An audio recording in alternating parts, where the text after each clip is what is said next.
So the other day I was really proud of myself because I found myself listening to a podcast, speaking to people all in one day and all in Spanish, of course. And I was like, man, I've come a long way. And so I really thought, like, what has helped me so much?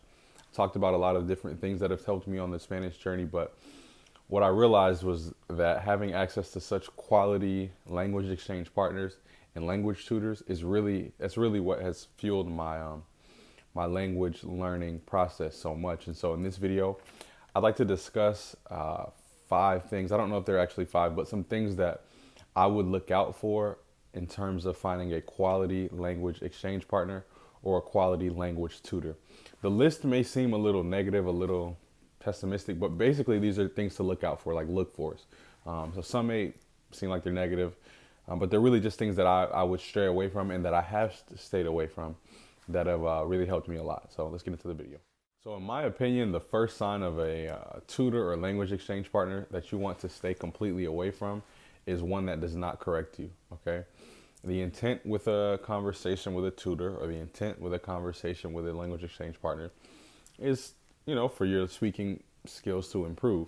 The only way your speaking skills improve is by being corrected. If I'm with someone and they say to me, how can I say it, like in past tense, we was going to the store. If I hear that from a partner that I have that's learning English and I don't correct them, I'm essentially affirming that what you just said is correct. That sounds normal, okay? So if I ignore that, I'm not really helping that person, okay? And so the opposite, of course, we know happens in Spanish. If I say, yo ese día, yo fuiste al cine, I basically said something that's horribly incorrect, but the other person might understand what I'm saying. They may understand, like, oh, he meant to say, I went to the movies, instead of saying, yesterday, you went to the movies. So I get what he's saying, and they just let you go on. That right there should let you know I don't need to continue with this tutor because I'm not going to grow. I don't need to continue with this language exchange partner because they're not going to correct me, okay? And so that's the first thing. If they don't correct you, I would say you have a bad language teacher, a bad language exchange partner. Get away from that person and find someone who actually has your best interest at heart. And how do you know that they have your best interest at heart? It's because they correct you. It may seem annoying. It may seem like it's breaking up your flow. And there's a fine line between this, of course, because some people will overcorrect you excessively, or they won't allow you to finish the thought before they correct you. So there's a balance there. But again, if you're not getting corrected at all by the person that you're speaking with, that's a sign that it's time to go. Okay, this second sign of a bad language exchange partner or bad language tutor is something that happens to me a lot. Like, you all will be surprised, this happens to me all the time, okay? What happens is, because this process of learning language, it's basically a conversation, really is what it is. And as human beings, what we love is we love to talk about ourselves. That's just human nature. If you know human beings, it's better. People will like you if you just let them talk. Like, if you just ask people questions about themselves and let them talk, that's how you build rapport with people. And so what can happen in these language exchange conversations or in these lessons that you're paying for, keep that in mind, your tutor can forget, like, hey, we do have a great relationship here. I am, we're talking about personal things or whatever it may be, but this guy has paid me $8 or $12 or whatever it is. He paid me to have this conversation. So I need to keep in the back of the mind, this is what a lot of tutors can forget, okay? I need to keep in the back of my mind, even though we're having a great conversation and I'm getting things off of my chest and I'm loving this conversation, I need to make a conscious effort to say, let me be quiet and ask this person questions because they're the person who's trying to learn the language, okay? So I say all that to say, what happens a lot of times, especially if you're someone that's a good listener, you may find yourself in a Spanish conversation where the intent is for you to practice your Spanish that day. And this could be with a partner or you're doing an exchange, or it could even be with a tutor that you've paid money to. What can happen is you find yourself at the end of the conversation, you're like, man, I'm a great listener. So what ended up happening is this person loved my questions and was very interested in my questions, but they didn't, send any questions back my way. So I spent maybe 15% of the conversation talking and they talked 85% of the time. Now, one could say there's some benefits to that. Well, you got exposed to new vocabulary, but the thing is I could listen to a podcast to do that, So a second sign of a bad language tutor or exchange partner is that they dominate the conversation too much. Again, we're human beings. We're going to have a conversation. We need to share, and that you don't want a conversation where you're the only one talking, because you don't pick up new words that way, or you don't get the nuances of the language. But if you find at the end of the conversation, the tutor talked the entire time, or your partner on your Spanish days talked the entire time, it's time to get out of there, okay? And again, this is a problem that plagues me because I'm a very good listener, and I actually enjoy listening to the conversation that I'm having, but sometimes I'm like, I didn't talk today. Like, I paid you to speak in Spanish, and I did not talk at all, okay? So just keep that in mind. If the person, and it's not their fault, it's just human nature. We like to talk about ourselves. But as a tutor or as a language partner, the signs of a good tutor, or one sign of a good tutor or exchange partner, is that they're conscious, they're aware of, hey, this is his data practice or her data practice. Let me ask questions, I'll respond, but let me make sure that they get the opportunity to speak Spanish. So that's the second thing. If they're dominating the conversations to the point where you feel like it's not even 50-50, that's a sign of a bad language partner or tutor, and it's time to find a new one. Okay, the third look for or sign of a bad language exchange partner, and this piece here, this point here, specific to language exchange partners. Sorry, the third sign of a bad language exchange partner is if you find someone that has a completely different language proficiency level than you do. I'll give you a perfect example. You're at an intermediate level and you're speaking with someone that has just started learning English. This is a recipe for disaster in my experience, and the reason why is because and this could be on the opposite end also. You're speaking with someone whose English level is here and you're just now learning Spanish. You want to find at least in my experience, and again, I'm not an expert, I'm still learning Spanish, but I'd recommend that you find a language exchange partner who is about at your level, or who is about, who's progressing at the same rate as you. And the reason for that is because if you're with someone, that has a much lower level than you, or much higher level than you, but more so much lower level. Sorry, drink a lot of water. What can happen is on the days where you have to help them with English, it can feel like a chore. It can feel like a job. Okay, it's very demanding. And so again, if you are speaking with someone, and I wouldn't even recommend you having a language exchange partner until you're at a basic intermediate level, because I'm not equipped to teach someone English from scratch. I'm not equipped to talk about what phrasal verbs are. I'm learning that right now, but it has nothing to do with this. But I'm learning that kind of stuff. But I'm saying before, in the whole journey, I was not equipped for that. I'm still not equipped to teach someone about basic verb conjugation in English. I'm not prepared for that. So when I have had language exchange partners that were super low level, like couldn't even understand basic things that I was saying, it was very demanding. Muy agotador. After the hour, you feel like you just worked. You feel like you should have gotten paid for the work that you just did to bring somebody's English level up to where it needs to be for them to pass that basic beginner stage. So I would say that the third piece is find someone that has a compatible language proficiency level to you.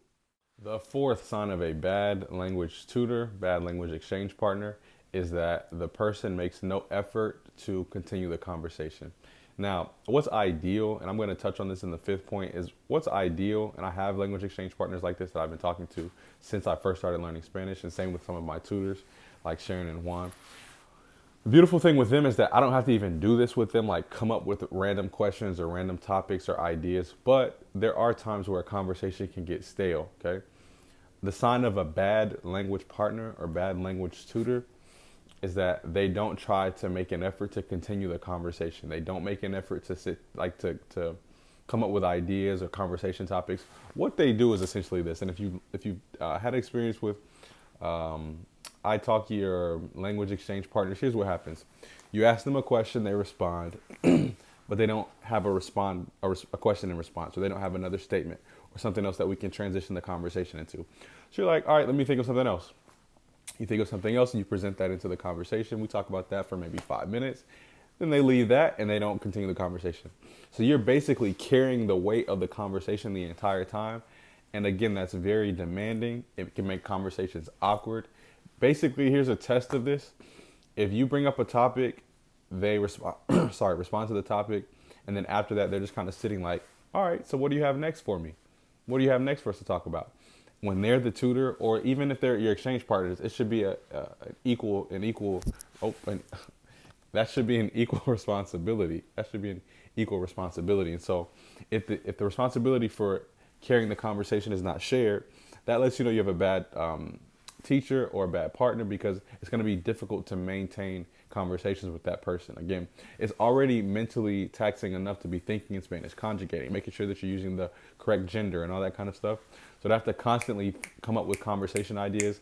And again, that's part of it, but it should be a shared responsibility there. And if it's not, you're dealing with someone that maybe just has a personality that's not compatible with someone that's trying to learn the language, or it could just be that they're not that invested in the conversation. Either way, it's not going to really help you with your language growth, because you're going to be burned out in terms of coming up with conversation topics, or at least that's what's happened to me with people like that. All right, so that's the fourth thing. If they don't make an effort to continue the conversation, they make the conversation kind of stale. If you could be asking all the questions, they don't respond. Or on the opposite end, just to piggyback off of this point, if they're only asking questions and not contributing to the conversation, they're just like, so what do you think about this? Cool. So what do you think about this? Great. So what do you think about this? And they don't really contribute at all to the conversation. To me, that's another sign of a bad tutor or conversation partner, because I do learn a lot from listening as well during these conversations. The final sign of a bad language partner or a bad language tutor is simple. It's basically if you and that person do not have chemistry. Listen, like, there are people that I've spoken to, and within the first 15 minutes, I'm like, oh my gosh, I have to get out of here. Like, I will never speak to this person again, like, ever. Like, and it's just a matter of not having personal I'm thinking in Spanish, chemistry. Like, you need that. You need to find someone that you could possibly see yourself talking to for months. Again, how do you know that in the beginning? You don't. So it's important, I think, to try to meet a bunch of different people. And then the ones that you noticed, hey, we have a great conversation. We have great conversations when we talk. The conversations don't seem forced. I don't feel awkward talking to this person. This person seems somewhat familiar to me, although there's a different language or different culture there. Those things really help. I've got, like I said, 2 tutors, and I apologize for my neighbors with these motorcycles. They love them. These motorcycles and dirt bikes. But like, for example, I bring them up a lot, but I've been talking to Sharon for almost 2 years now. I never get bored talking to her. I've been talking to Juan for almost 2 years now. I never get bored talking to him. I've been talking to some of my language exchange partners for about 1.5 years, 2 years now. And every week when we speak, I'm like I cannot believe that we talked this long and none of the conversations have gotten stale. None of the conversations have gotten boring.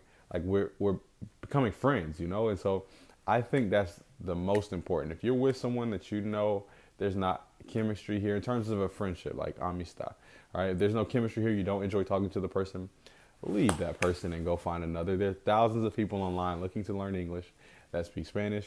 There are hundreds of Spanish tutors on these websites that I'm sure some will work out for you. Again, if I counted, I can't even tell you, I've maybe gone through 40 language tutors to try to find the 2 that I regularly work with, or the 3 that I regularly work with. In terms of language exchange partners, I've talked to over 50 people, and that's not an exaggeration. Over 50 people to finally find my little crew of people that I can regularly talk to, and I don't find it annoying to talk to, or that we relate to each other, things like that. So that's the final point here. I hope this video has helped. Again, this is the intent with this video was just to tell you some things to look out for when it comes to finding a quality language exchange partner or language tutor. Hope this video has helped as always. If you have any video ideas, let me know. Soon I'm going to meet I'm going to have some interesting videos coming out. I don't want to speak on them yet, but I have some interesting videos coming out. But yeah, that's enough. Ciao. Y que tengan un buen día.